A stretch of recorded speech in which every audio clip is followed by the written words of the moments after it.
For our project, Haley and I went to the beach boardwalk to demonstrate various physics concepts.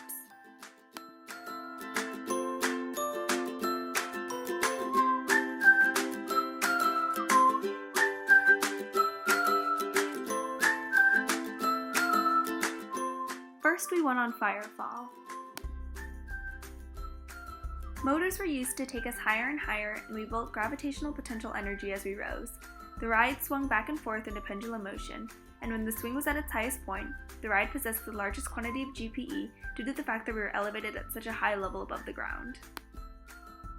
Although obtaining the mass of the ride, as well as the passengers on the ride, is rather difficult, in order to calculate GPE, you multiply the mass by gravity, 9.8 meters per second squared, and the height of the coaster. As the ride dropped, it lost its GPE due to the loss of height.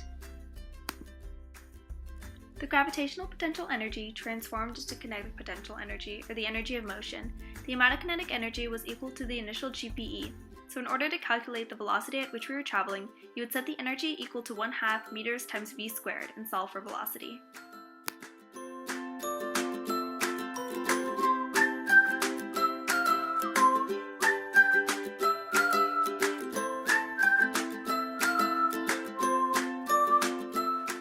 The second ride we went on, the Drop Tower, demonstrated part of Newton's first law. An object at rest will stay at rest unless acted upon by an outside force. The cart stayed in place at the bottom of the track until the motors pushed the cart upward. The next ride we went on was the Cliffhanger. When the ride moved, centripetal force pushed inward on us toward the center, keeping us in circular rotation. Since the ride moved slowly enough, the centripetal force of the ride kept everyone on board. In theory, if the ride started moving really fast, centrifugal force would take over and break the centripetal force that the platform had on the riders, and the riders would fly off. However, centrifugal force is a fictitious force. Although we were not experiencing any real force outward, we had to exert a force to keep us from flying off the ride. The final ride we went on was Undertow. Undertow demonstrates Newton's third law, which states that for every action, there is an equal and opposite reaction.